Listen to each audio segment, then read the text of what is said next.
stand.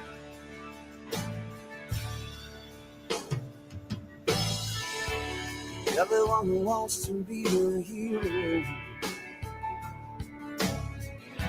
Some don't want to pay the price. You think living free comes easy, just ask those who sacrifice.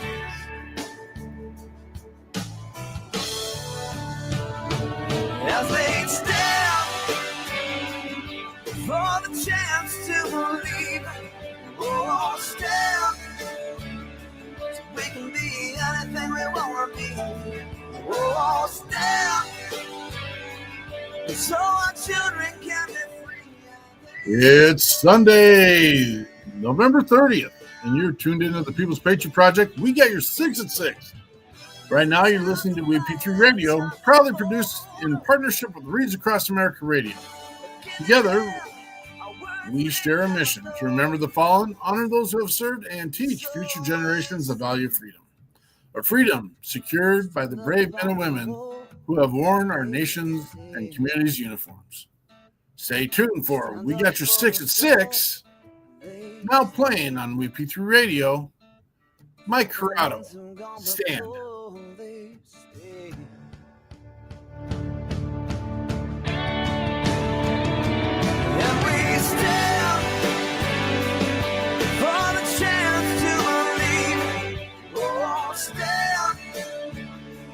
You can be anything you want to be. Oh, we stand so our children can be free. Yeah, we stand. Left your head, left right, your head. You got it.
Trucker.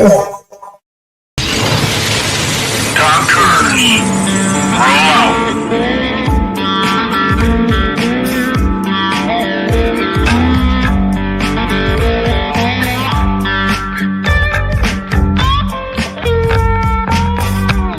You're watching or listening to We Got Your 6 at 6 Patriot Playtime.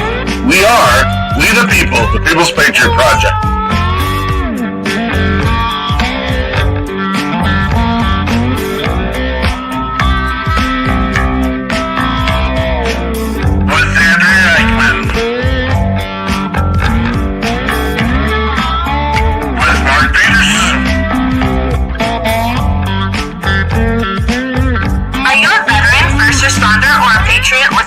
To put your skill set, your thoughts, and ideas, or want to help continue the mission, you have come to the right place. We are the People's Patriot Project, and we are the shock and awe when it comes to meeting the needs of our veterans and first responders. We are dealing with a new enemy in today's world where the wounds are not always seen. We want you to be a part of this mission in saving lives and making a difference. Welcome to We Got Your 6 at 6 Patriot Playtime. Here's the WP3 team bringing you today's best heroes hits in the boots on the ground organizations that are saving lives. And as always, Patriot Pride.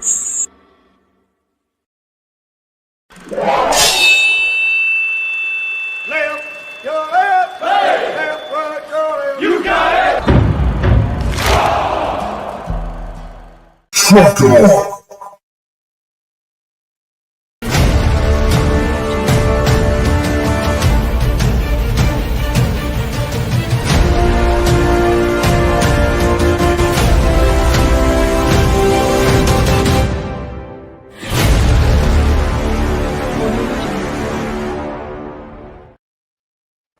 Good evening, Patriot people of the world.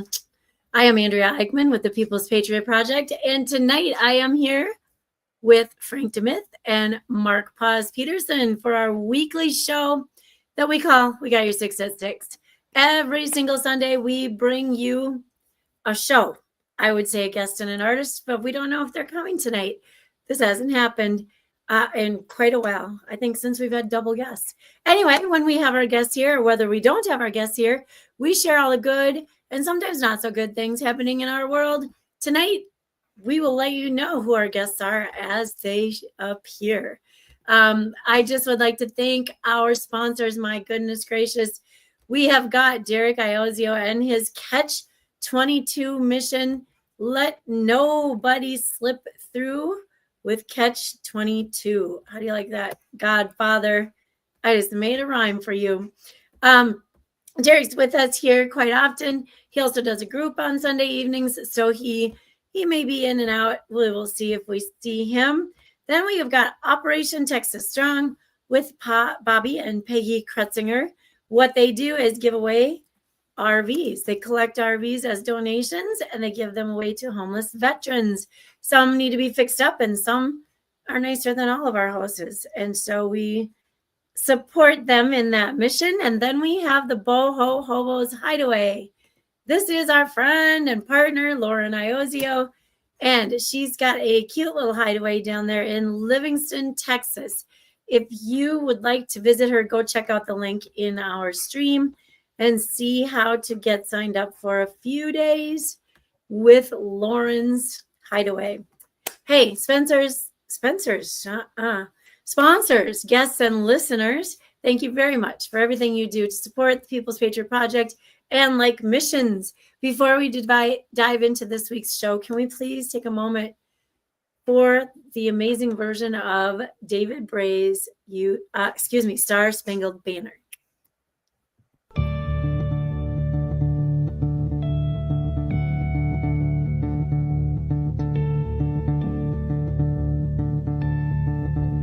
Ladies and gentlemen, please take the time to stand if you are capable of standing.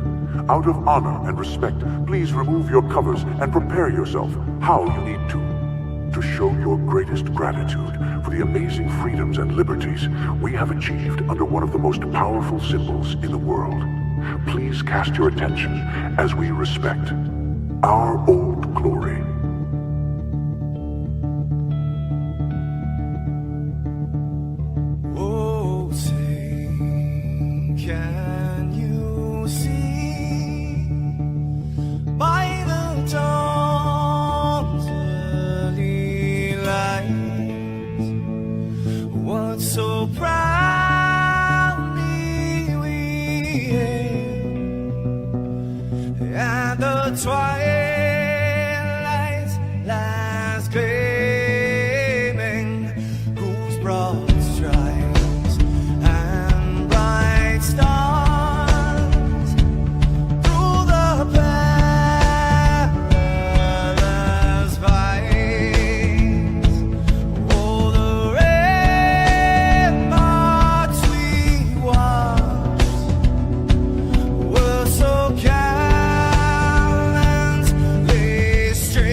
It is Sunday, November 30th, and it is time for We Got Your 6 at 6. Let's go!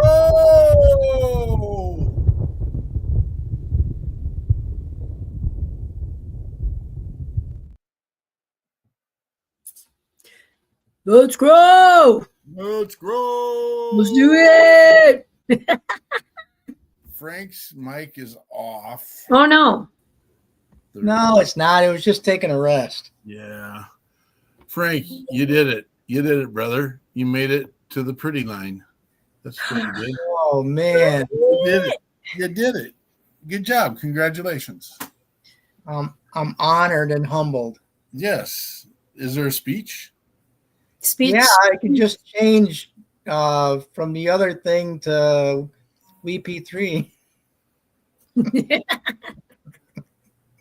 That's Look at Dylan Petrie, good to see you, brother. Jeremy Daniels, good to see you. I hope it is what it is, man. We got stuff. Life's got stuff. Things are stuff. It's stuff. We have some stuffing. Do you guys have what kind of stuffing? What kind of stuffing do you like, Frank? Tell me the perfect stuffing. Oh, I love cornbread stuffing. Cornbread stuffing. Did you have that on Thursday? Oh, absolutely. It's not Thanksgiving without cornbread stuffing and turkey innards and gravy and all the good stuff. Do you make it from scratch? I don't make it. I eat it. Oh, fair enough.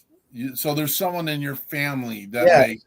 There's people in my family who know how to not burn water. All right. And I am not one of them. Eichmann. Was your stuffing stuff looks like? Everyone who's watching, check Peterson's face. Why? I like stovetop chicken flavor stuffing the best.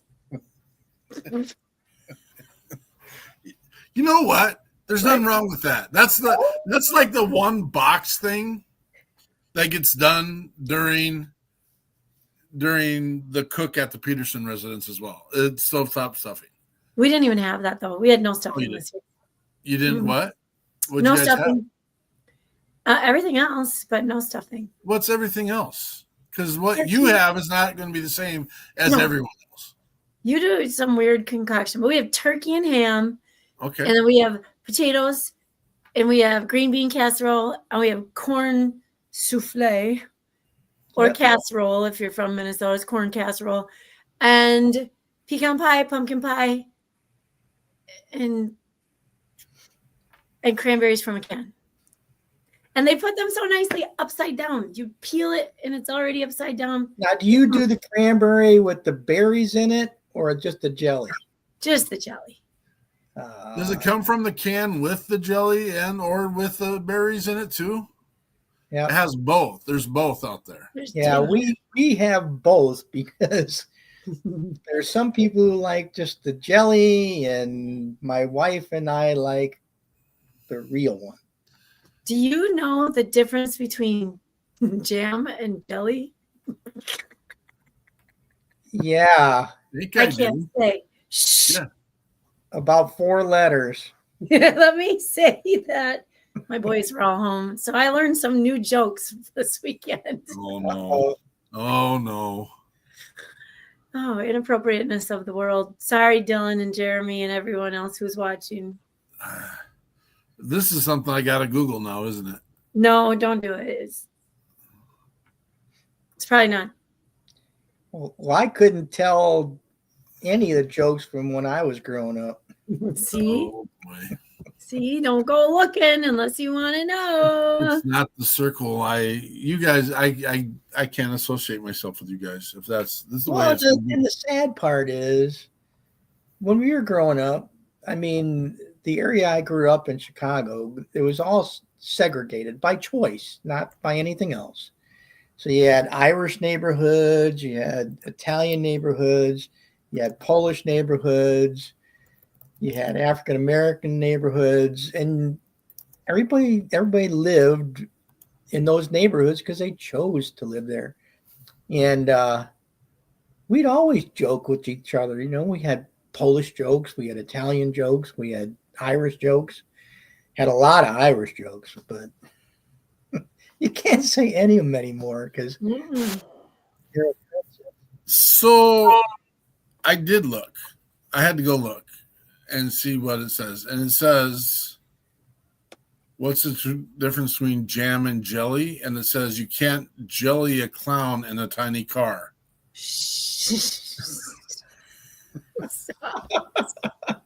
You just need to be done. Yeah, that's like code language. That's not so bad. You can jam clowns into a... No. Stop. I'm sure that's not the one, but that's a good one. Oh, I'll have to wait till the real punchline comes along. Maybe we'll get to hear... You know what? Clowns are part of a circus. Oh. That's what clowns are. All right. Yeah. So y'all might be wondering, what are these knuckleheads doing on the screen on a Sunday night? Derek Iozio, we don't ask questions like that, brother. We don't ask questions like that.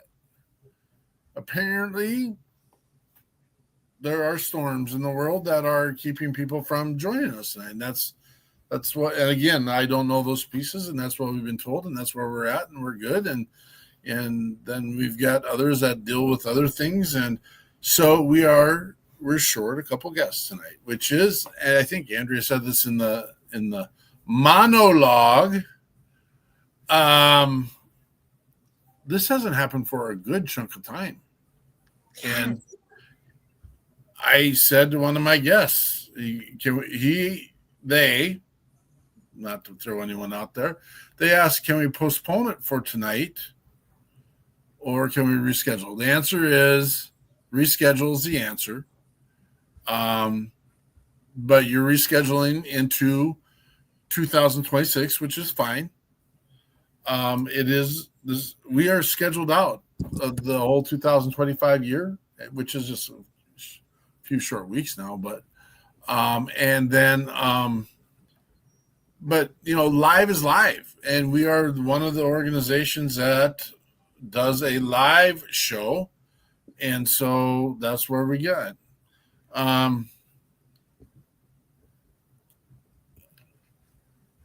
And thanks for that one, Miss Eichmann. I appreciate that. That fit really well right underneath the last text I sent you as well.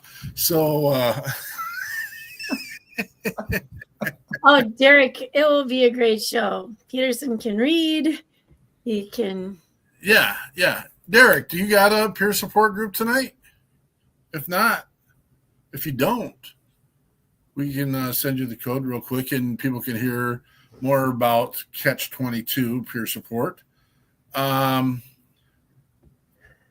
So our guest says that they think that they can be here within 20 minutes. And so that's sweet. There's some good pieces that we can do, and we can probably get a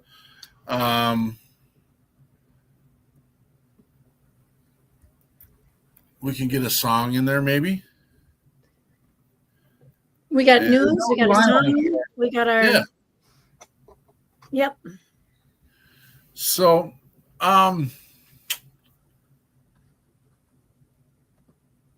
we are here for a reason and a purpose. So, usually,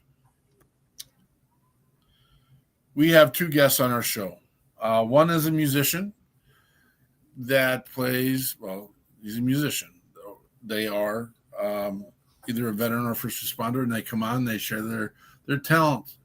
The next one is a boots on the ground organization, which it sounds like our guest for the evening is about ready to come into the show. And greatness happens every weekend because of the relationships that are built, what's happening across this country. I am very prideful. Even this week, right now, currently, this podcast is ranked number 4 in the nation through Good Pods as a nonprofit podcast.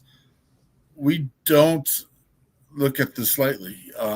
We have enjoyed the mission that was created through the podcast. there was a mission that existed prior to the podcast. I never wanted to do a podcast. And then when Zooming came along for educators, it made sense to do a podcast during the time that we created it. And little did we know we'd get married to it. And now we are in episode 281 tonight. This is 208. That means 281 straight shows. Siri, how many weeks in years is 281 episodes?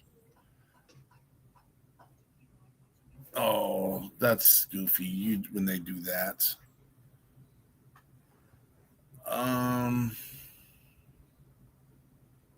think if you can you just do 5.4 years. We've been here every weekend, every single weekend. And we have probably another 30 episodes in there because of events, because of we didn't know what we were doing when we started this and didn't know that you had to keep track of that data at the very beginning. And then we do have I suppose you say sister, but an affiliate live stream called WP3 Weekly Debrief, which is on Mondays at 16:30, 4 o'clock, 4:30. And that show just talks about the People's Patriot Project, what our mission is. We have our podcast, our live stream, our radio station, plus we got Reads Across America coming up December 13th. We'll get a debrief from Miss Eichmann tonight on that. But we're a working organization that also facilitates veteran and first responder asks and needs. And so we try to fill a niche. One of the things that we constantly say is we are a working organization. We work. We are boots on the ground. We are going to be insistent in pushing forward. And I like, the nuances. You're the tip of the spear and you move forward and you're in front. But the thing is, we bring everyone with us. We have conversations with everyone. If you're capable of working together, we work with you. If you want to do your own show and do your own rogue bullcrap, we will not be part of you. That's what we do. When there are 86,000 organizations in this country that say that they help veterans and first responders,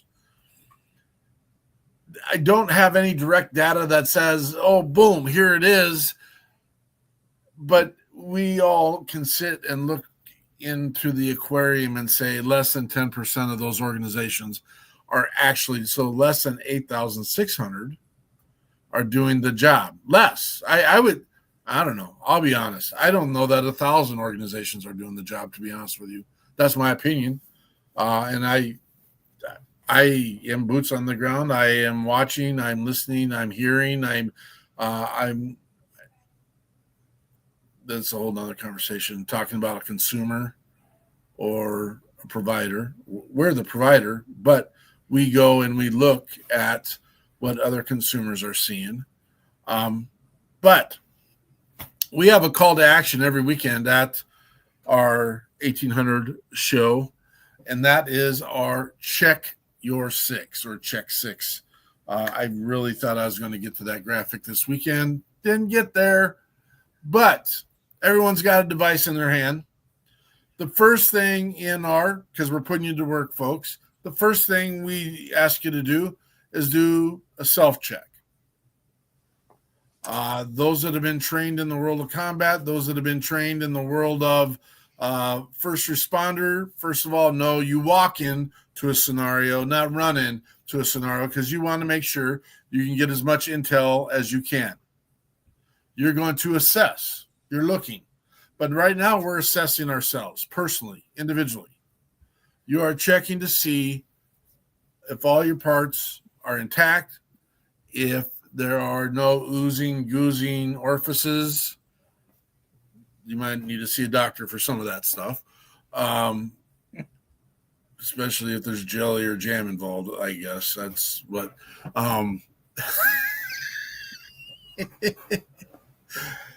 Check yourself. Make sure you're in a good place. And if you're not, reach out to your brothers, sisters that you trust. Reach out to an organization, and worst case scenario, but a tool that you can use, dial your 988 and get the supports you need. I can tell you, if you text my number for sure, because this was different over the last 8 years, it's changed a tiny bit. If you text my number, I will reach back to you immediately. Tell me who you are, and let me know what's going to 763-238-5971. It used to be call, but the thing is, I get so many calls and so many interactions in a day now, and a lot of them are scams. A lot of them are bots. A lot of them are just not just nonsense. I don't do the calls. Now, if there's a voicemail there, I'll get to the voicemail. But again, there are so many voicemails. But a text is another thing. I will reach back to you, brothers and sisters. That's a promise. That's a guarantee. 100% guarantee. We have to be in the position of saying there is not a 100% guarantee we can help you, but we can support you. And we will get you the resources or get you to a resource that you can use. And again, we don't hand off with referring or giving you a phone number, an email, a website. We make direct contact, and we make sure that there is something there to support you. And that's our role. That's what we do. I took on an interesting role this weekend as an advocacy group for a veteran lady that might be getting scammed by a construction company who said they had installed her fence, and about 30,000 deep into a fence, and it's not good. So I just make a polite phone call and say, hey, you taking care of our girl? Haven't got a message back, but maybe that'll come tomorrow. Anyway, check yourself. Check where you're at. Check. The next thing we want you to do is get into a message thread of what your choice. TikTok, Instagram, Facebook, texting, whatever you want to do. And you're going to type in just checking on you. You're going to copy that statement, and you're going to paste it into 6 conversations of someone in your contact files. I don't know. Normally I say something else, but I can't remember right off the hand. In your, not your guest list, on your friends list. Friends list. Sure. Could be your friends list. Yeah, that works. Anyone Contact. Just checking on you. That's your, or our, check your 6. So get that done, folks. Mr. Frank Sure. had a request of a song, or not a song, but a talent he wanted to hear tonight. I got to remember the alphabet real quick because, Frank, where'd Frank go? We'll add him here. I don't know why he disappeared. That's what happens when you slip into other studios. He's got a guy that he really enjoys listening to, and we like listening to him too. But now I am wondering if I got my alphabet wrong. Do I have my alphabet wrong? No. I must have my alphabet wrong because I don't see in the, there it is. I found it. You ask these questions, yet we have no idea what I know, because I don't know my alphabet enough. T-U-V-W. V is before W, but it hasn't been organized yet. So we got a good friend down in Nashville. He's been on a couple times, and we really love the message he has in all of his music. And so we are going to play a little Romeo Vaughn over. Yeah.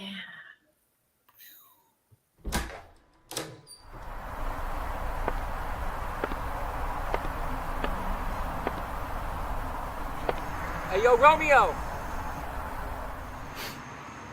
You'll be back.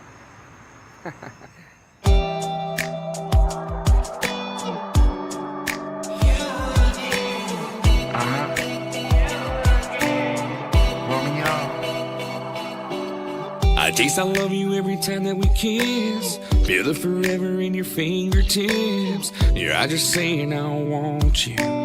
And it ain't like I don't want to, but there's a real fine line that runs between what you want and what I need. Guess what I'm trying to say is I think we're in two different places. Let me find out. I don't wanna spend another night knowing I'll miss you in the morning, laying down my heart on the line. All I got, so take it if you want it. This is where we start or where we end. 'Cause I ain't getting over you again.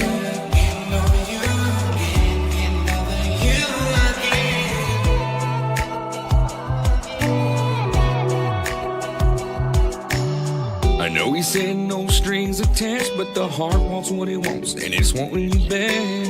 I know you're thinking I'm crazy, but I've been thinking here lately. I don't wanna spend another night knowing I'll miss you in the morning, laying down my heart on the line. All I got, so take it if you want it. And this is where we start or where we end. 'Cause I ain't getting over you again.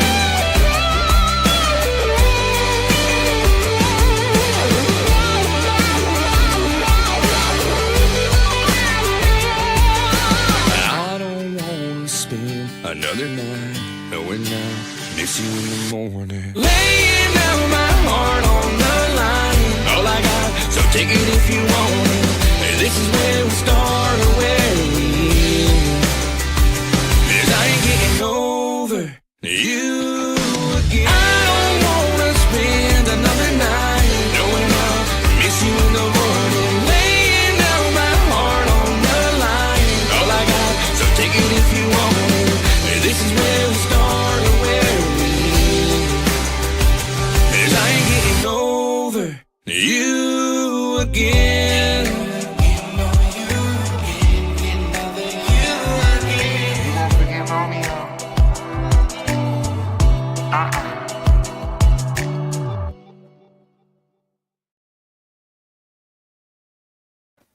That is Romeo Vaughn over. That is such a good song. Gosh. He is so talented. And that's one of those that you just, again, constantly question. Why do we not hear more of Romeo Vaughn? But you know what? We've got over 200 artists on WeP3 Radio that you could question the same thing. Why are we not hearing more of? What just happened? What is going on? It would not let me go back to the regular one, like when you were having troubles earlier. Yeah. But it let me go back to the one studio, the backup one. Well, we're in number one right now. I just put us there. Oh. After I got into the backup one. Oh, fair then enough. it let me into this one. I don't know what the heck. Yeah, good old technology. Well, we can blame it on Frank because he doesn't know if it's happening or not. Who does number 2 work for? Right here. News. What about the news? Roll it. News? Roll that beautiful can of bean footage. News. There is no news. No news to be I had. need no stinking news. Hold on. Let me get this in order. All right. For the news today, the first thing I found, which I thought was, and you know we don't like to do politics. Politics is just not something to talk about. But in this case, the administration has decided to file suit against the state of California for giving in-state tuition to immigrants who are in the U.S. illegally. So it turns out that the state of California is not only giving in-state tuition to illegal immigrants or people who are here undocumented, I guess that's a better term, but they are also given financial aid and other things.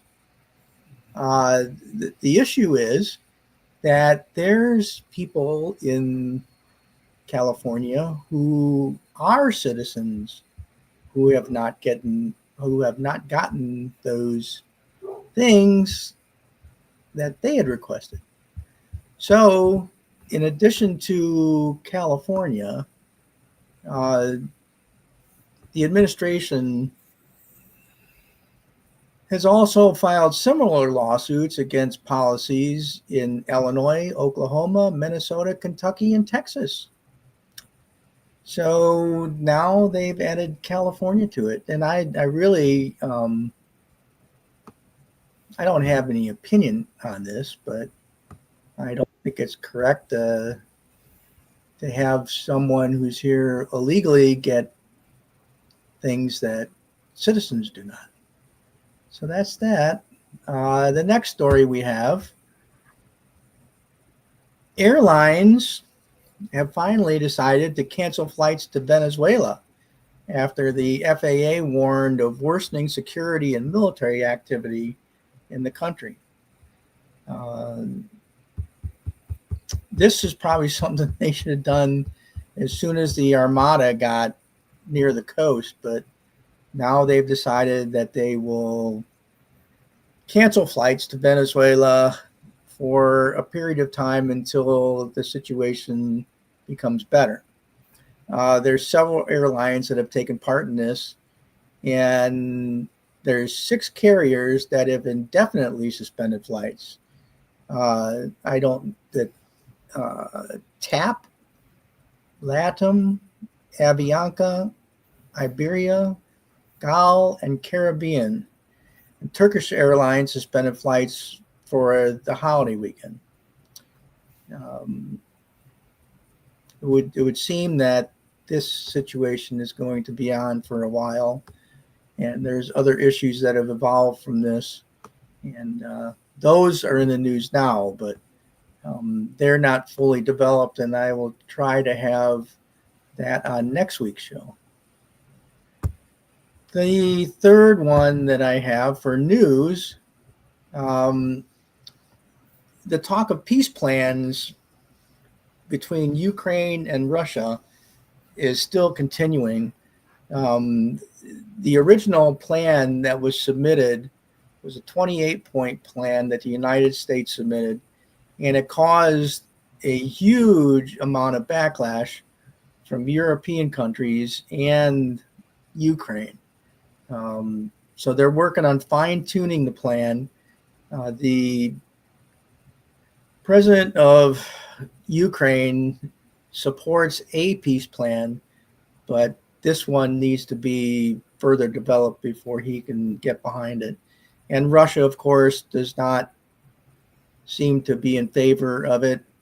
And if it was their choice, I think they would continue fighting until they had control of the entire country. But I don't think that would happen. So we'll see how this peace plan works out, and I'll also keep this one updated.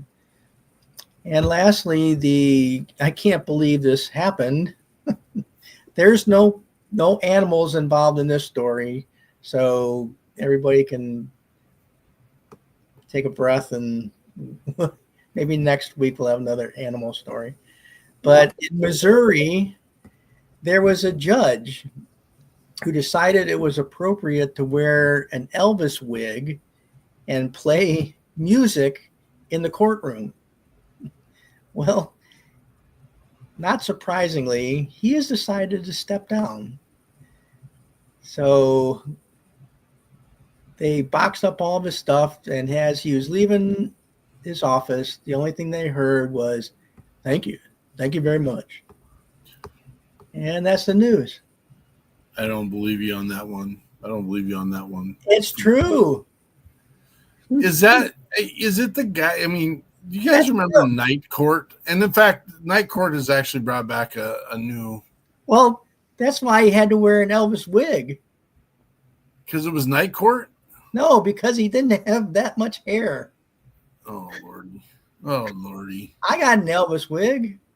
Do you? Oh, yeah, it's kind of an old one, though. Elvis never got like that. Well, eventually he did. Not while he was walking this earth, though.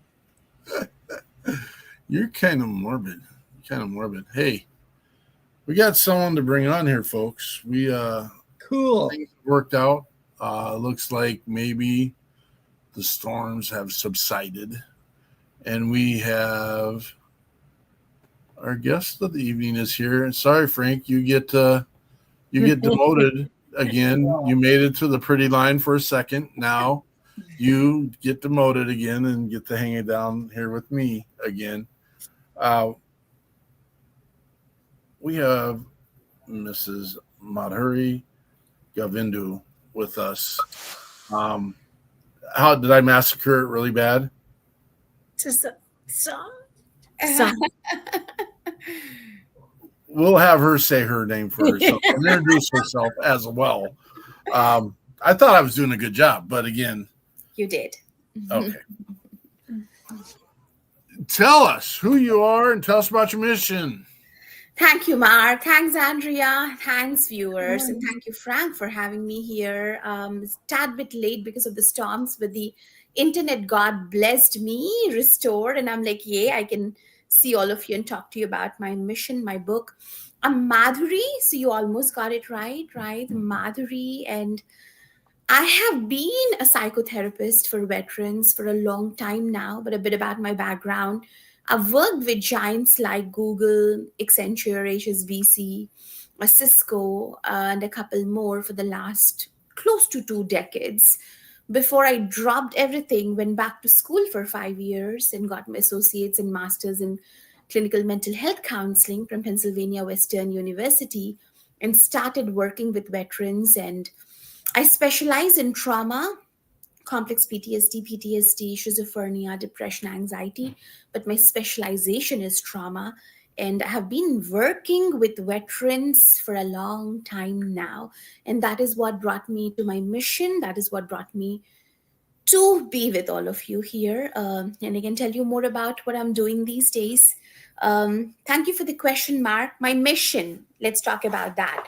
I want to show the viewers this book that I had written called Thank You for Your Service, Learning to Honor with Heart. And I just want to tell you more about what am I doing these days with the book. So the story behind my mission, and my mission is to create a solid awareness and to bridge the gap between civilians and veterans.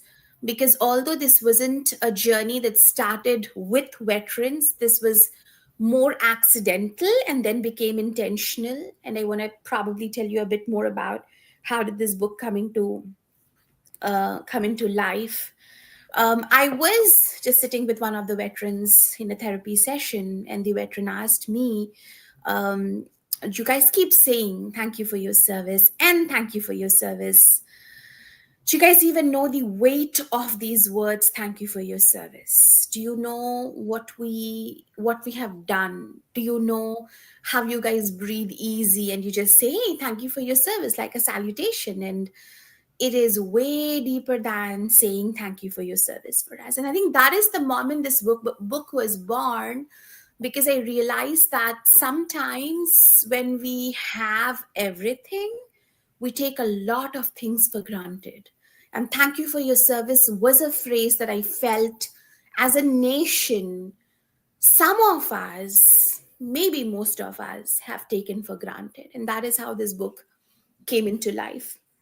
This book talks about how these words carry a lot of weight for the veterans, and how can we genuinely appreciate them, not just say thank you for your service, but how can we genuinely appreciate them. And it explores the emotional and psychological barriers that often go unseen, and it offers a clear path for civilians, therapists, and veterans, all of them. And my mission here is to ensure this book reaches the audience widespread so that they can read more about veteran experiences and where are we lacking. And that's what I'll talk about more in our talk today. But that is just a bit of my intro and my mission to begin with, Mark. Well, it's appealing in a lot of ways, but I want to ask the question, I mean, why U.S. veterans? I mean, we talked a little pre-show about this. Why is that your passion? Not that it can't be anybody's passion, but we support veterans and first responders in America. And our country is, some people say it's the tossed salad. Some people say it's the melting pot. I mean, I'm excited about the opportunities we've created for people that have come to our country, but you don't necessarily have a foundation, or you did not start in America, but this is your passion. Can you take us down that path a little bit? Yeah. Let's talk about that. A valid question. I'm not a veteran. I've never been in a war myself. And then why? Why do I feel I need to choose the US veterans out of everyone? Being a psychotherapist and being a veterans ambassador, being someone who works for this organization called Veterans Room, it just started with one veteran, but then I have spoken to hundreds of them for the last so many years. And there was one common theme that I saw, which was this population, Mark, was carrying a heavy psychological load with limited culturally competent support. So you call it, they dealing with trauma, reintegration struggles, moral injury, identity shifts. How many civilians, or what part of civilians will go through a dual impacted life here? This is almost living a dual life, is what I had seen. As a psychotherapist sitting in those sessions, I realized that this need to choose the US veterans is real, is urgent, and it's deeply human, because they were unpacking their massive emotional weight and beyond what they have seen and done in the war. They come back with trauma, reintegration struggles, the moral injury, or their complete identity shift. And on top of that, I saw that the gap was too huge to ignore. It was really huge to ignore, because when they reintegrate into the civilian world, they are unsure of how to navigate. That kind of a disconnect leads to isolation on one side, confusion on the other side. And I had to choose veterans because I felt there were a lot of things that they were not able to voice out. For example, when a veteran comes back and if they have had complex PTSD, then they are literally living in two worlds, but they are just showing up. They are showing up in the civilian world with discipline, with sacrifice, with resilience, but they are navigating identity loss, silence, trauma. What if I blow up? I'm actually observing everyone when I'm going into Walmart or a Kroger, and I don't want others to know that I'm noticing them, but that is all coming from my habit. That is all is coming from my conditioned mind. I could literally see this population sitting with dual identities. I'm just trying to be as calm, as sane as possible. At the same time, there is a part of me that has questions, confusion, shock, and the huge pressure to reintegrate while answering questions that are bizarre. Where were you posted? How many people did you kill? Did you not choose this? And they have no idea how to navigate this. And the more I heard the stories of trauma, military sexual trauma, mothers along with their daughters who are never able to, in 22 years of a marriage, they have been able to speak about their military sexual trauma to anyone. And they sit in those sessions, unwind, cry and say, I need help. To answer your question more precisely, the wait list is huge. The wait list to get some help is huge right now. I have had people who had waited for 4 to 8 months, sometimes a year, just to speak to a psychotherapist in a safe space as a veteran. And that startled my heart. And that's where I realized that if there is one, and as we did a pre-talk show, if you have no mission and if you want to choose one mission, then please choose the mission, because veterans deserve more than symbolic appreciation. A quick thank you for your service doesn't touch the complexity of their lived experience. That's where I realized that civilians can back up their gratitude with more actual empathy, meaningful actions, because their stories moved me and it demanded advocacy. And that's where I felt that healing veterans means strengthening our society, because they risk their lives, and the least they are expecting from us is in every way possible make that thank you for your service into something more genuine for us. And as a society, there was a need to push everyone past the polite gratitude that we show to them. So that's the reason, US veterans, because the necessity, the need, their trauma, their wounds are way deeper than what we can see with our naked eyes right now. And still, only if you be there in their shoes is when you actually realize how big those shoes are. And that is what almost provoked me to hold this mission right now. Why do you think there is such a deficit in supports for our veteran population? Yeah. Now, you know that there are a lot of civilians who absolutely do not understand the military experience at all. And I have to say this loud and clear right now. A lot of civilians do not understand the military experience at all. Most people have zero exposure to deployment, combat stress, a rigid structure. Why is a veteran always on a survival mindset? And veterans, a lot of times, they build toughness and self-reliance, but they also do not open up a lot, right? A lot of veterans also don't ask for help because sometimes it feels like weakness, and their needs, according to them, they feel it should stay invisible. And I'm coming to your point, your question now, which is the mental health system. As much as organizations are trying, there are a lot of protocols, there's a lot of paperwork, a lot of protocols, a lot of layers that one needs to go through before they are sitting in front of a psychotherapist. So this veterans room I work for, these services are absolutely free for veterans. And we offer them free services because they deserve free services. But there is so much of wait list also because of so many veterans coming back, getting reintegrated. And I would also say our mental health system isn't built for military culture.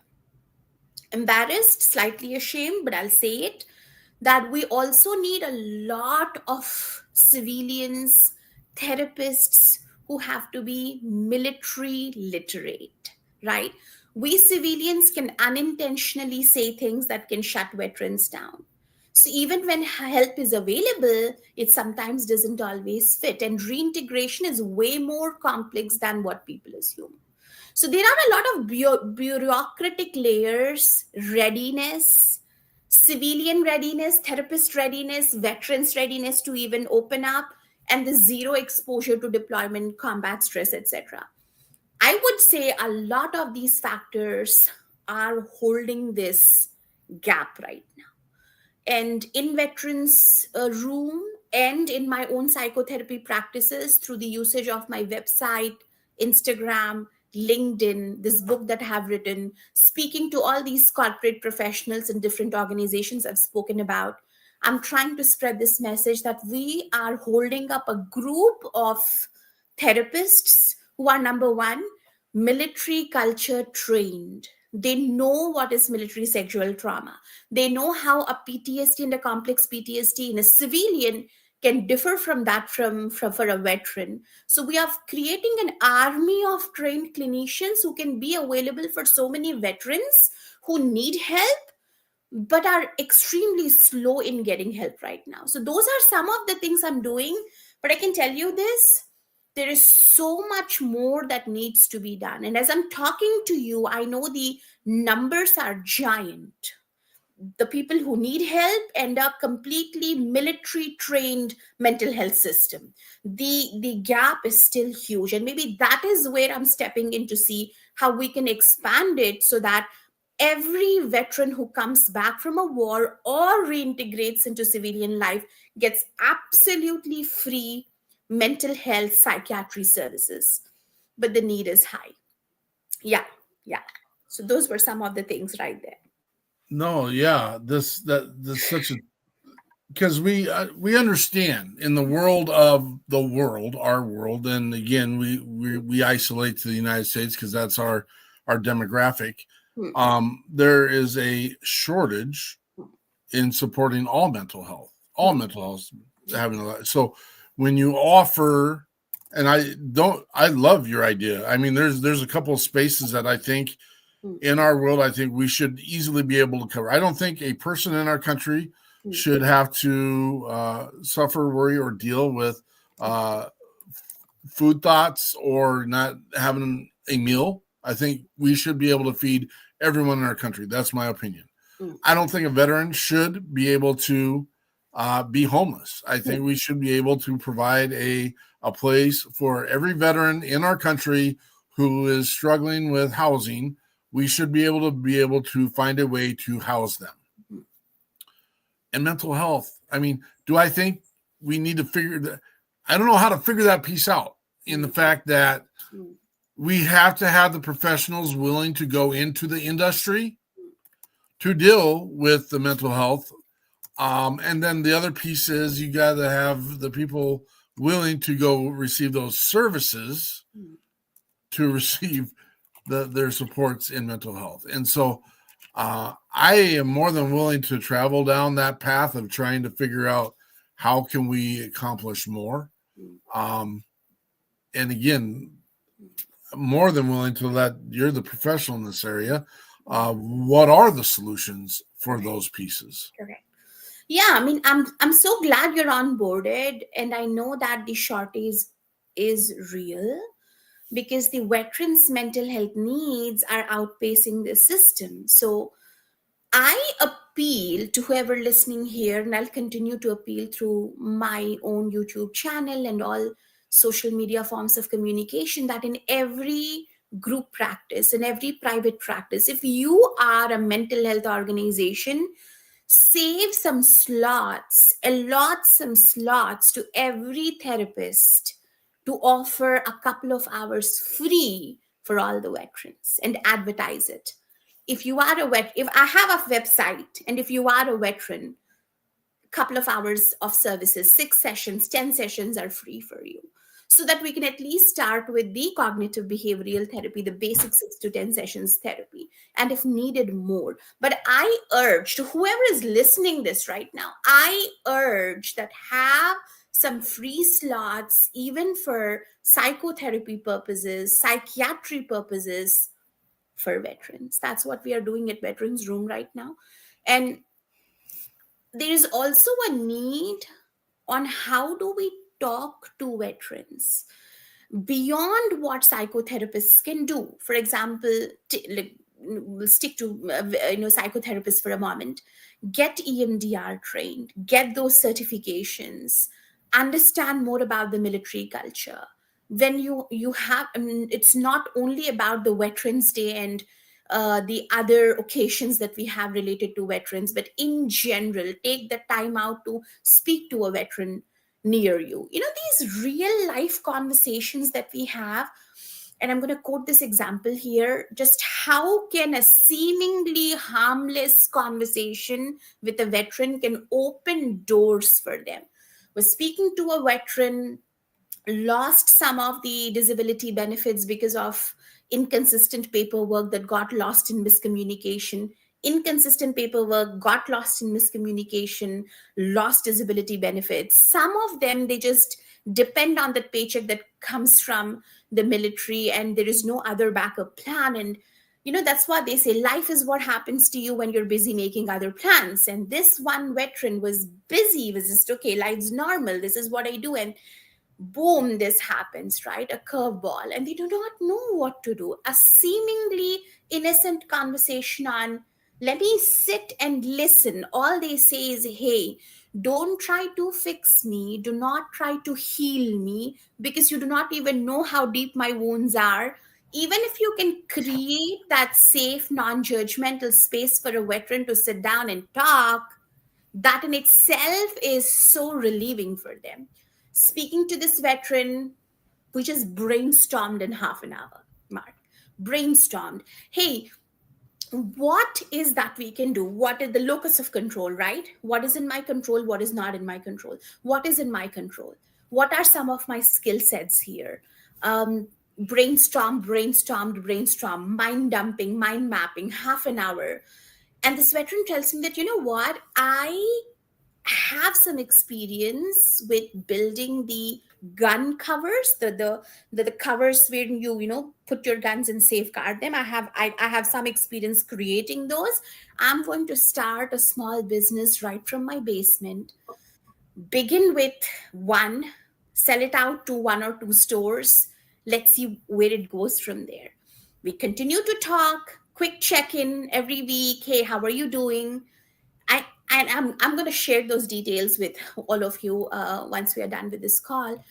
But this holsters business that the veteran had created, they just out of nowhere, with sheer hopelessness of, I think this is almost the end of my life, to one innocent conversation, innocent but intentional, the veteran could create a small business of his own. And that business is flourishing so huge right now, with a full-fledged website and supplying to all these huge stores so that everyone can protect their arms. And that was real help. And what we did is nothing. Just stay there and normalize a tough conversation. So as civilians, what we can do, while therapists can offer free therapy, get trained, speak to a veteran, as civilians, I think we also have to normalize the tough conversations. You bring the mental health out of the shadow into the open in ways that feels accessible, not clinical. And I think that alone reduces a lot of isolation. So one-on-one, heartfelt, soulful talk with a veteran can also help them reduce a lot of isolation. There are so many other things that we can do. I would love to brainstorm with you, but those are some of the things that we can do to begin with. Normalize tough conversations, and for therapists and psychiatrists, offer free slots for all the veterans. Do extensive marketing, that we have X number of therapists who can offer you X number of hours absolutely free for veterans. Those are some to begin with. Those are some pretty amazing tools, and it helps open my eyes, open my heart open, because I think what ends up happening is we hear all these terrible stories of veterans, and I'm going to say first responders as well, who are beating their heads trying to find the resources and the help, and they don't know where to go. And so one of the missions that we're working on is building a one-stop shop hub, a conduit of information that lets people know by state, by region, by country, all those pieces, what specific helps they. And let's be frank, a lot of times our veterans and or people that are needing help in these areas don't know exactly what they need. And so it does need to start off with a conversation. it does need to start off with a realization that it has to be real. When our veterans are reaching out for help, they're in crisis now. They didn't think about this. There wasn't a plan. Now they need help, and because they've dug in too deep. They thought that they could handle the load. They thought that they could handle all the stuff. That's the way they've been trained. We've talked about this over and over and over again. But at the end of the day, when they reach out, they're in crisis. They need help right now. So it's a good to have another resource that accommodates those pieces. Derek Iozio is still out there listening. He's one of the reasons why we brought you onto the show. He doesn't get to be part of our show because he's busy doing peer support. He is doing and having those conversations. I should start getting royalties and get paid for this, but if you listen to Andy Frazilla, that is another person. Have the real conversations. Now, he brings a little anguish in it because he brings a lot of personal truth. You know what? If you poop the bed, whose fault is that? That is your, I mean, maybe there's stuff that makes you poop the bed. That happens too. But at the end of the day, no one else wants to deal with that. No one wants to. That is your issue. That is your stuff. That is so.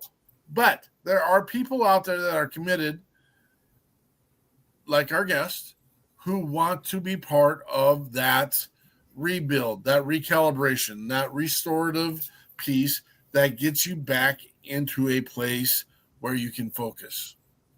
We're going to hear more. Yeah. We're going to hear more here in a second. Miss Eichmann has put out her request for tonight's music with, and she's going classic, going back in the day.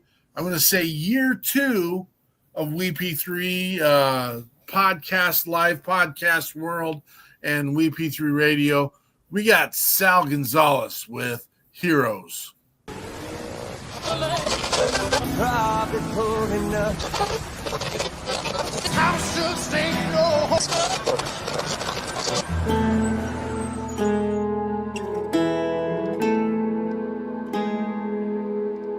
They threw him a party the day that he got home. Oh, and they called him a hero, but he felt all alone, surrounded by his family and all his friends but one. Oh, he lost him in that country to a buried roadside bomb.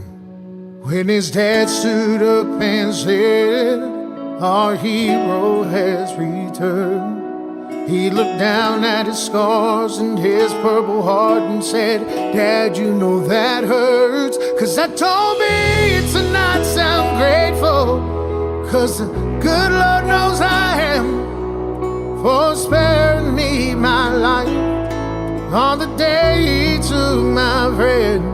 But I still wish that I had gone with him, or maybe even took his place. Oh, but destiny didn't lead me that way. So I'm not trying to say you're wrong, but heroes ain't the ones who make it home.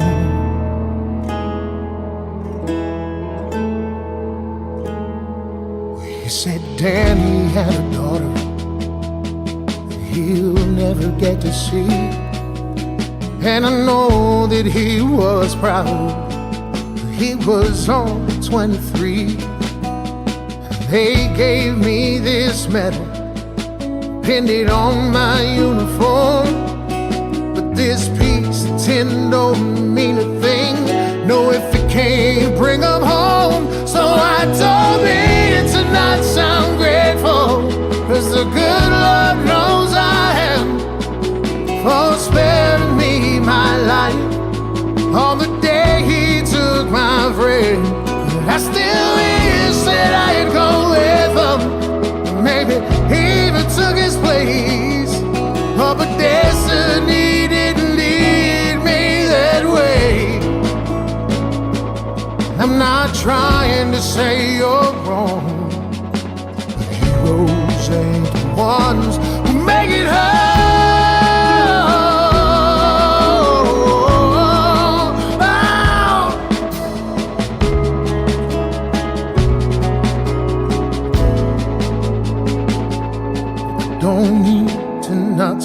grateful, 'cause the good Lord knows I am, for sparing me my life on the day he took my friends. But I still wish that I'd gone with them.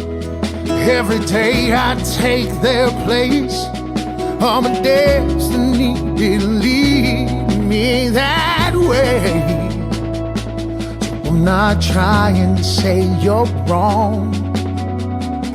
Yes, I am. 'Cause heroes ain't the ones who make it home.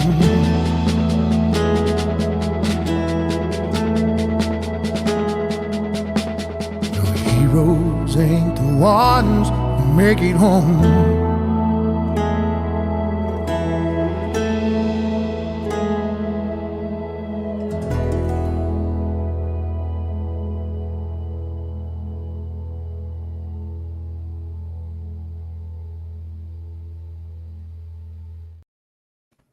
That is Sal Gonzalez with Heroes. And that video just brings back so much for me, only in the fact that all the people in that video are people of our world. We got Travis McVeigh, who owns Heroes Vodka. That's kind of got a little product placement there. He's down in Nashville. Then we got Brian Romans of Romans Warrior Foundation and the Wall of the Wall Terror. And then we've got Jason Johnson, who runs Canine. I can't remember the name of it right offhand. Yep. And the crazy thing is, I was sitting here trying to get it all in my head before the thing came back on, but we got it. We got it. K9 Project K9 Hero. There we go. I knew Hero was in there. Ooh. Yeah. We work with so many dog-related organizations that I was struggling with the exact phrasing of his organization, but had the wonderful blessing of literally hanging with all of them last year for the Label 22 drop and the organization launch down in Nashville. What an amazing blessing day with Chris Turner, Scotty Hastings, and the list goes on and on. Stephen Cochran, just amazing musicians and just amazing conversations and people getting it done. Cody Howell was there. Just amazing stuff. But so when I watch that video, if you know the background of the lyric, our young man there is a combat wounded amputee, Mr. Sal Gonzalez. And now, for the record, if you see Sal Gonzalez today compared to that, he's made a life change. He is, I won't say healthier looking, but he's definitely lighter looking. And not that I'm sure he's healthier too, but again, just as doing things that makes his life better. But just an amazing soul doing amazing things with amazing talent, and just love having that whole crew in our network and what's happening with the People's Patriot Project. I'm gun shy because I don't want to mess up your name again. That's oh no, Madhuri. Madhuri.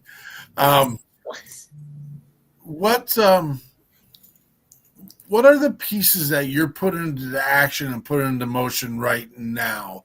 What is your mission and organization? What are you focused on at this time? Sure. So, as a professional who has been working with veterans so closely, I've kind of divided two sets of actions that I'm taking right now. I've got another book that I'm writing for veterans, and this is purely for those who have a very high tendency or called suicidal tendencies. And the numbers are high as 17 a day in the US right now. The attempt is to lower these numbers as soon as possible, because there is absolutely no bigger irony as a nation to lose even one veteran. So part of what I'm doing right now through my TED Talks, of 2 TED Talks coming up, one in March in Raleigh, one in New York later next year, and both are dedicated to talking about how we can help more veterans and have more societal awareness created for them. So as a professional, what I'm doing is I am educating myself more and more to become military literate. I don't want any physician, psychotherapist, mental health professional to guess. I think as professionals, I'm helping a lot of other professionals to stop guessing, understand the rank structure, deployment cycles, reintegration stress, the moral injury, the unspoken rules of military culture, which is mentioned in my book right now. So I'm as much as creating content, talking, going on these TED Talks, and I addressed 600 counselors in Florida this March and helped them become more military literate. That's one thing I'm doing. And also promoting a lot of organizations, these big giants like Google, Microsoft, HSBC, Accenture, where I've worked to have real accessibility to the book. The book is being a part of the onboarding process with professionals right now. So the moment you join an organization, you're gifted the book so that you read it and understand, if I have a fellow veteran in my organization, what are my clear do's and don'ts? What to say, what not to say. Even when you know what to say, then how to say. I'm working on that with a lot of organizations. Anyone listening to this, if they have an organization, absolutely happy to jump into your onboarding, employee onboarding process to help. There are a lot of organizations who invite me for a short 45 minutes, an hour talk, so that I can educate the current employees more on, hey, you have 100 people joining in, 10 of them are veterans. How can you be more military literate? That's a part of what I'm doing. Also advocating a lot of organizations right now to have flexible scheduling, telehealth, sliding scale, free services, shorter wait times, and help them have a culturally aligned therapy model. That's also something that I'm working on. EMDR, eye movement desensitization and reprocessing. Doing a lot of work with therapists right now so that they can get trained on EMDR. To whoever is listening, and if you are a veteran or a therapist or a civilian, more than the talk therapy, EMDR has been extremely wonderful in offering skilled care and not just generalized therapy. And I'm also prioritizing relational safety over clinical jargon. I'm helping a lot of therapists understand the military language so that they respond with authenticity. I think that is a part of my bigger mission. And how am I helping civilians understand the other part? Wonderful individuals like you who called me over, some practical, doable, no drama steps. I'm going to just give 5, and I know you have so much to share today. So I'm just going to give 5 to all the civilians right now. Please listen without interrogating, right? Ask open, pressure free questions. Is there anything you want me to know about you and what you're navigating through right now? Can I, permission, right? May I ask you this question before you actually ask a question, right? So listen without interrogating, stop making assumptions. Not all veterans want to talk about service, not all trauma looks dramatic, and not all struggles are visible. And offer support that is consistent, not occasional. You show up, check in, follow through in a consistent, safe way, not occasional, not that the entire patriotism in our heart is oozing out on a Veterans Day. Oh my God, it's a Veterans Day, a Memorial Day. No, they need somebody to show up, check in, and follow through. And as a society, we also need to understand that we need to create spaces, not solutions. Veterans never ask for fixing them. They just need one stable human to sit down and listen and offer them a non-judgmental space. And that is, as a nation, as a community, will help us reduce isolation, right? So those are some of the pieces that I'm doing, educating therapists, educating civilians and empowering veterans that hang in there, we as a society can do a better job in creating a safer space for you. Hang in there so that we can see a culture shift coming in a couple of years right now. Give us a little time. I'm begging for forgiveness on behalf of the nation and saying that give us a little time, we'll show up, we'll do better. So Mark, that's what I'm doing right now. I appreciate all of those pieces that are said, because some of the question that comes into my head is, it's like any battle plan you get in, you have to create the plan first. And sadly, while you're creating the plan, there's still casualties of the ill that is in place. And so that it's scary, but you're right. But the other part is we can't continue to sit on our heels or sit on the couch and do nothing, because doing nothing that's your byproduct. You don't get anything back. You don't get anything in return. And brothers and sisters that are struggling, that are hearing this, you as well have to be a part of the solution at some point. Yes. You have found a way to get into this space, and it may be events, it may be stuff. Some of it may be associated and or related to your military or first responder service, but we're also finding out a majority of this, that of the by or post reaction of behaviors, thoughts, and ideas actually is unresolved things prior to service that have never been taken care of, because we're sending 17 to 20-year-old young men and women into the service. And sometimes that's the time and place for them to hide and bury and stack on stuff. So now you are career people, or you have transitioned from the military, and I'm sorry, but if you're a 4-year service member, you've just basically delayed the pieces that you haven't dealt with. If you are a career military person, you've learned to adapt in a different environment, and that's that space. But the delay of 4 years is like, in all honesty, if you held a sixth grader back for 4 years going into school, you still got to educate yourself in the world in space. You still have to learn how to function in the world that everyone else functions in. That's there.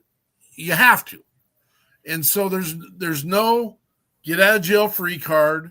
There's no go and get your $200 card or process. You have to dig in and be part of it. And you have to own you.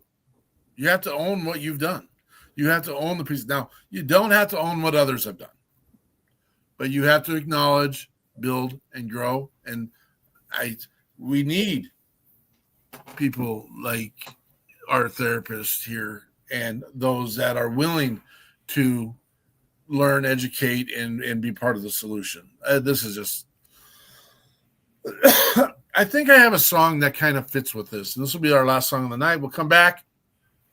We'll find out what is the big picture now, where the final pieces of where we're going with our guest, and then we'll have our final thoughts. But this has been, I kind of feel it's a little cliche. If Andrea, help me with pushing buttons here because we might lose some people.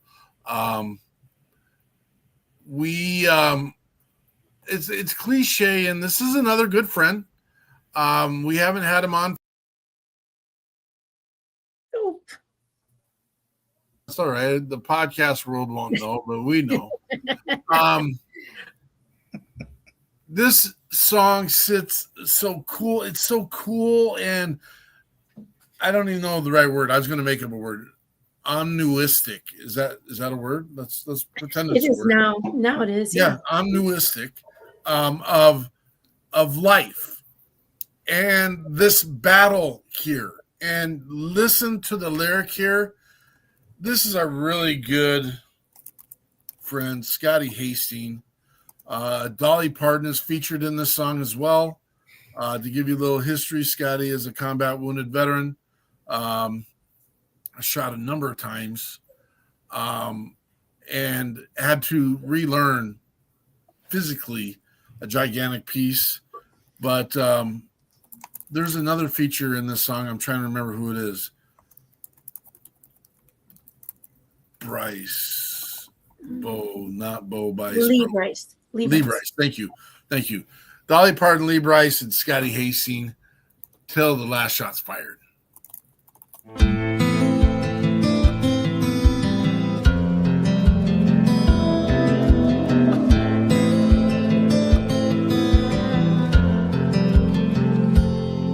I was there in the winter of '64,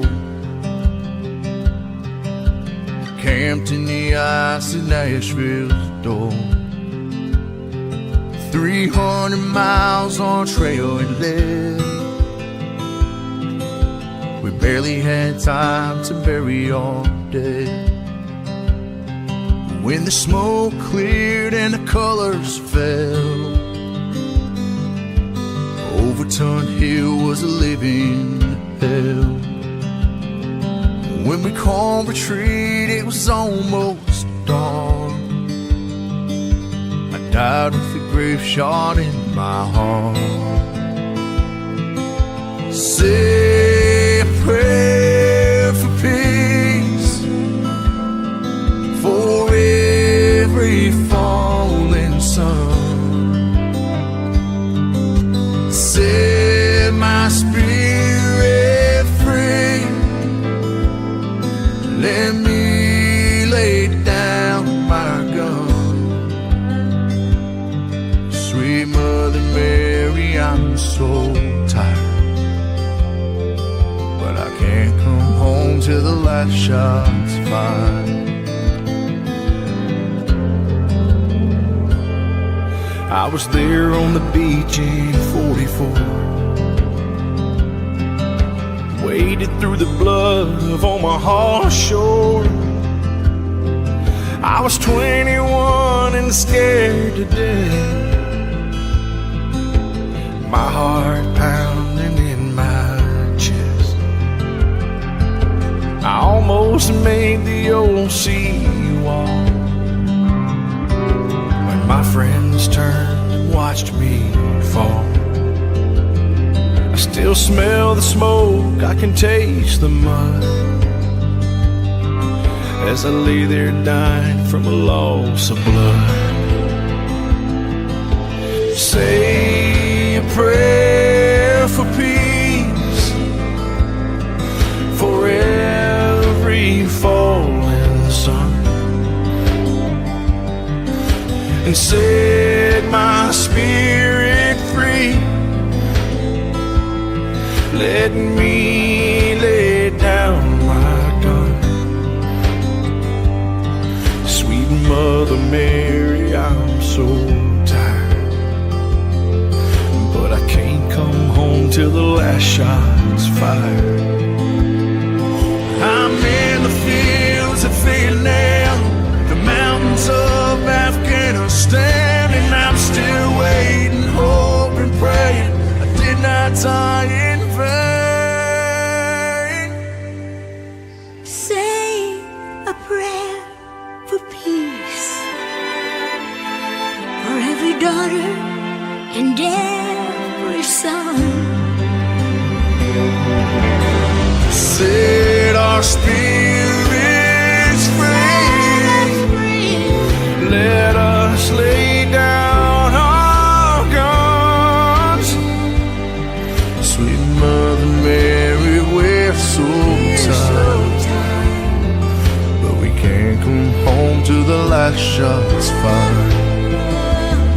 Sweet Mother, till the last shot's fired. Let's all pray that someday soon the last shot will be fired. Pray for peace.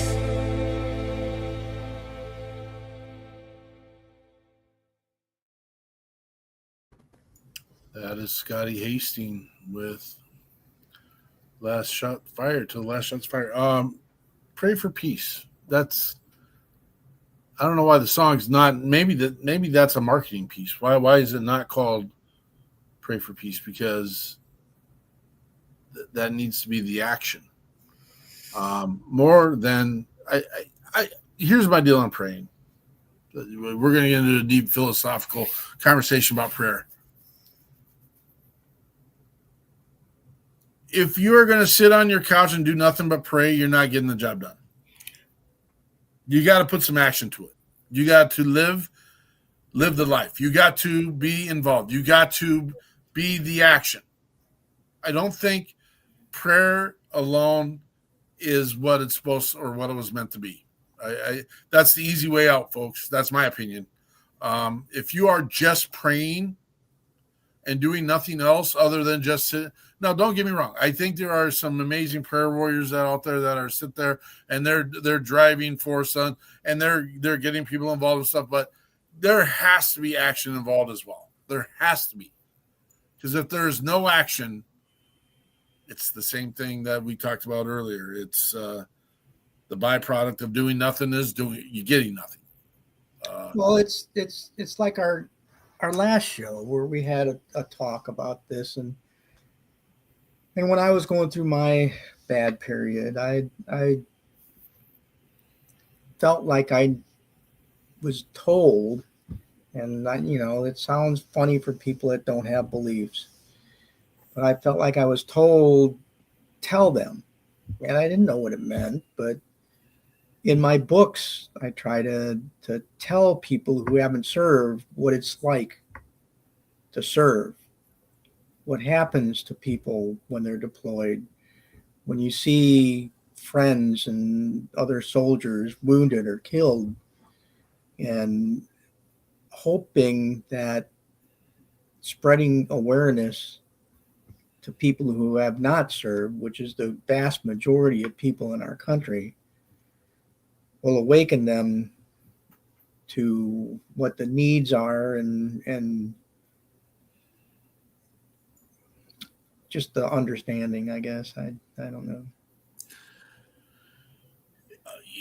And I won't say the name. We've got a person that I listen to quite a bit. I know he's not a veteran as well, but and again, being tired, being hurt is all part of the recipe for success. But what's not a recipe for success is sitting back and waiting for it. I'm paraphrasing his comments and such, but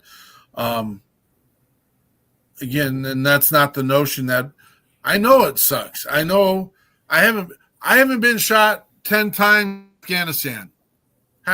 Have not. Scotty Hastings has. He could have sat there and said, woe is me, life is, for Pete's sakes. He didn't know how to play the guitar. He had to tape his guitar pick to his hand to learn how to play the guitar. Resiliency. And again, if you don't know how to apply resiliency, you need to learn that piece. There's a team that is willing to walk behind and with you to help carry the load. But I don't think maybe there are. Maybe it's the condition of the heart piece. I don't know that anyone's going to carry the entire load for somebody for them to sit back and do nothing. I've been duped a few times. I'm not going to lie. There's been a couple of moments in my life where I've been duped where I'm like, yeah, I'm all in. All in, and the resources are gone. There's so many dynamics. We can get into so many conversations with this. Bottom line is you have to have faith, and it's not necessarily faith in the deity, but a faith in yourself that you can get through the next step, and you got to take the step. That's it.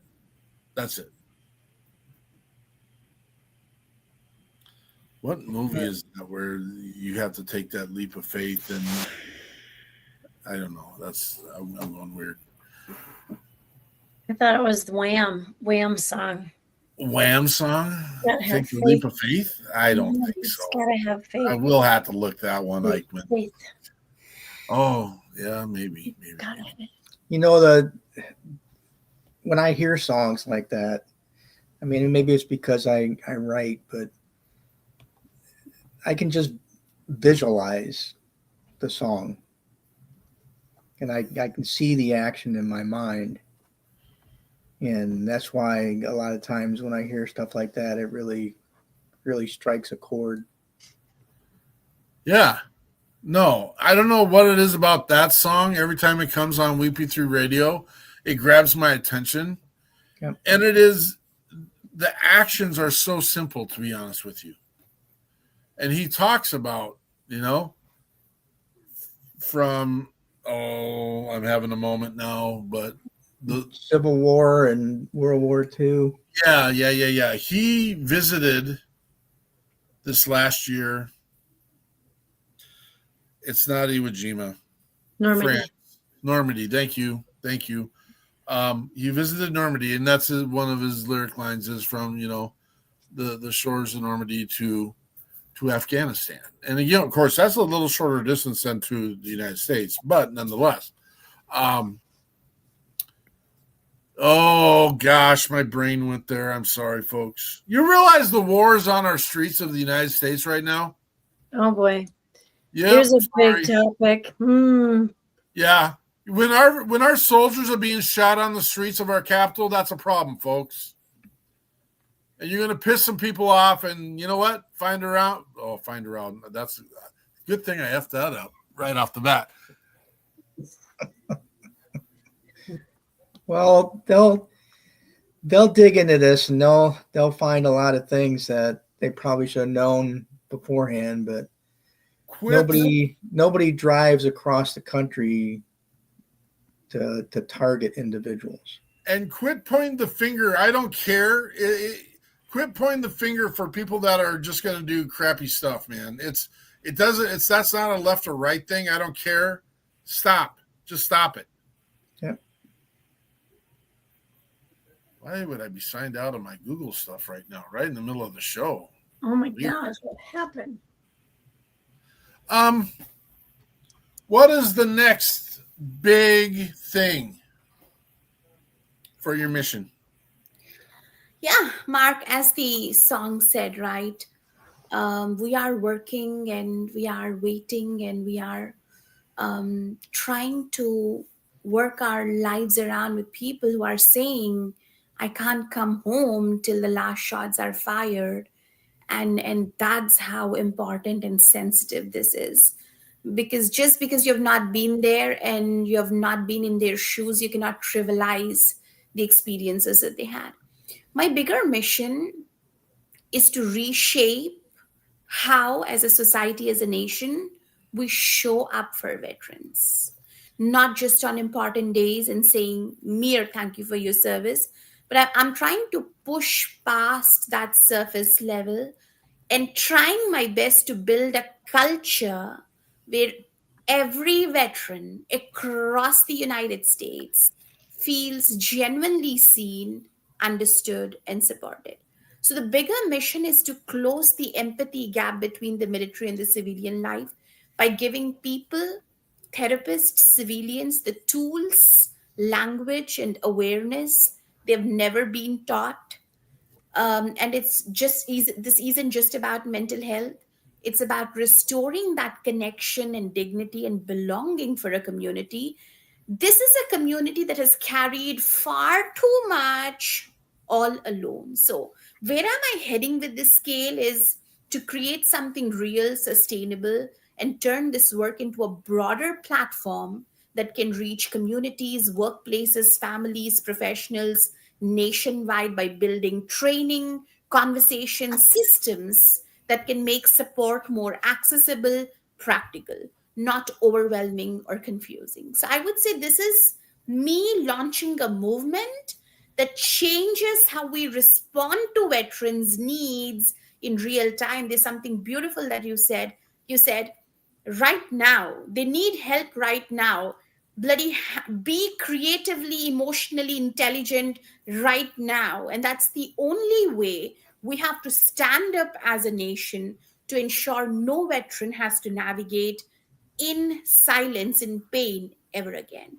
That is where I'm taking my mission with right now, to create that awareness in every soul as much as possible.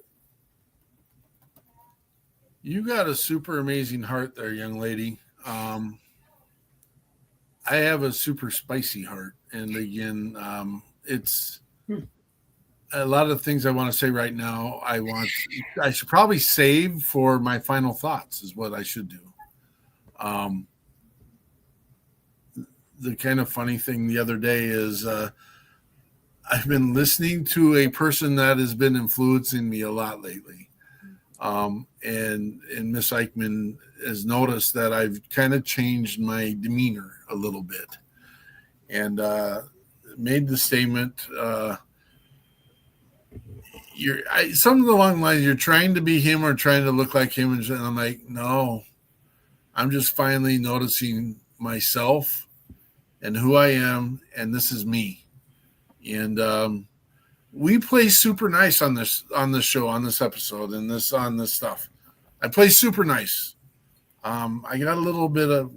I'll wait. Frank, Okay. you with us? Yep. Final thoughts, brother. Well, my final thoughts kind of take back to what happened in D.C. Those two people were from my state, and they went to D.C. because they were told to go to D.C. and they were there on orders, and they had no malice, no bad intentions toward anybody there. They were just there because that's where they were told to go. And unfortunately, somebody traveled all the way across our country in a car to target people in the military. Now, I thought that we were well past that in this country. And evidently, we're not. And maybe it's because this person was an immigrant that came to our country. Maybe it's because he had some issue with the military. I don't know. But hopefully they find out what the root cause was and they can work on it before he's executed. Because as much as I am open to other punishment, I firmly believe that he should have the death penalty and it should be executed swiftly and not with 9 appeals and years in prison. But sometimes you have to look at our system and say that that's our system and we're here to defend our country and support it. But you just can't help as a human being to wonder why an assassin, a murderer, gets to live his life out a little longer than the people he targeted without any reason and was there for nothing but to kill. And God help us if we can't figure this out. Miss Eichmann. Thank you, Frank. Thank you for keeping that real.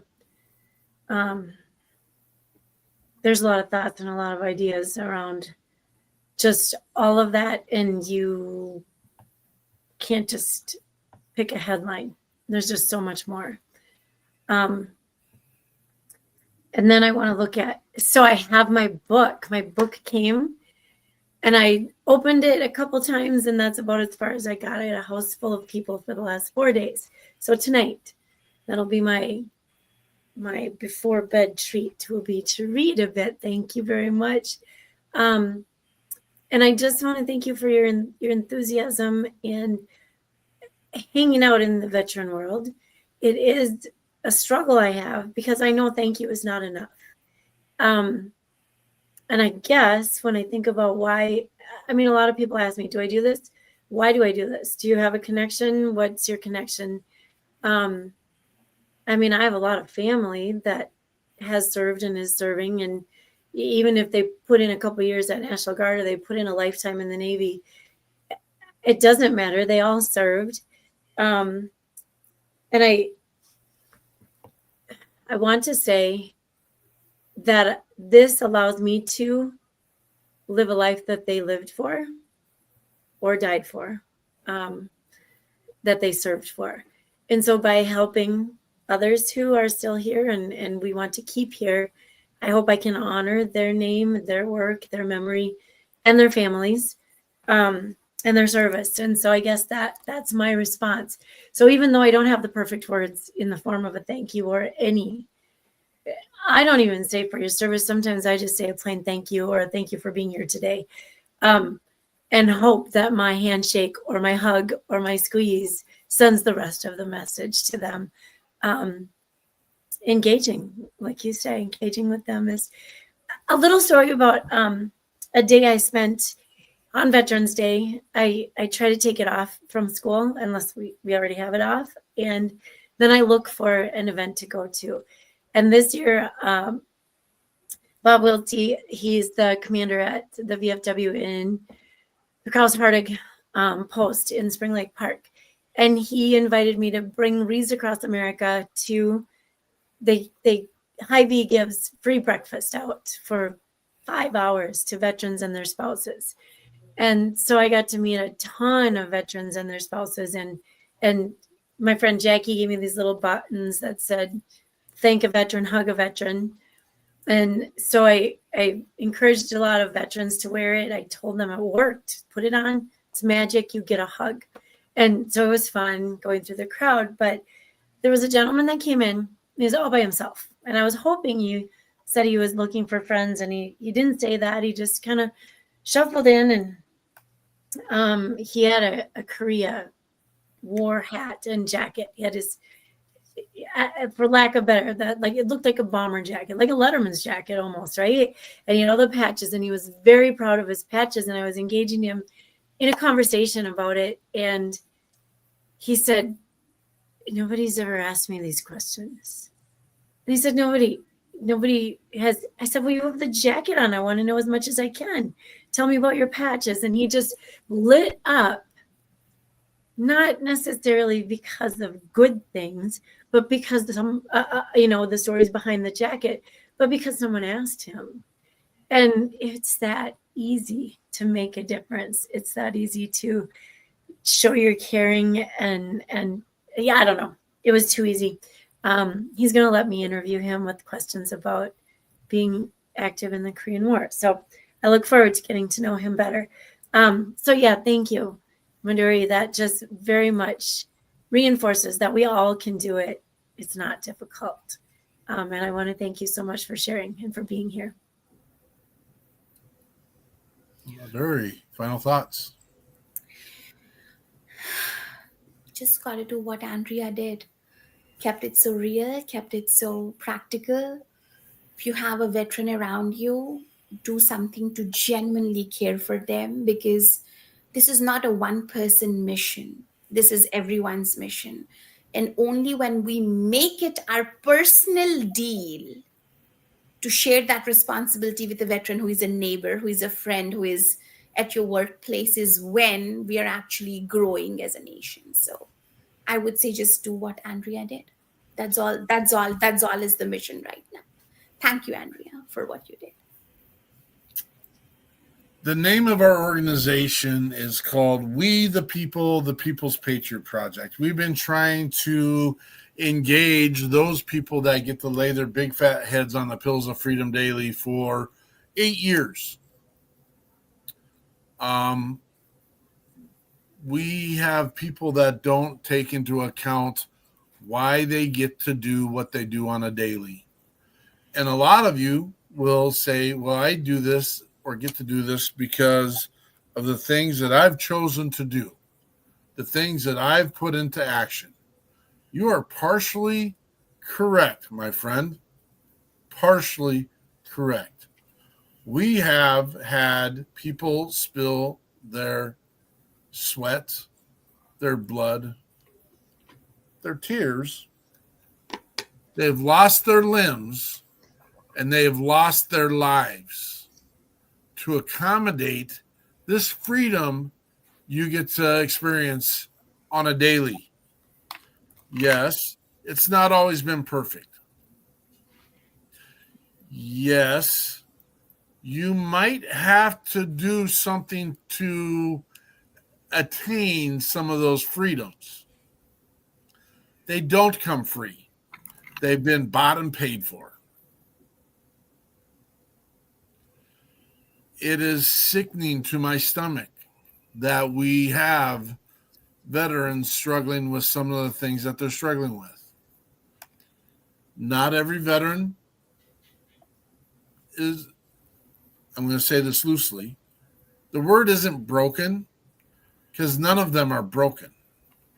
They're just dealing with the stuff that they saw because they are providing you your freedoms. There is stuff that they're dealing with.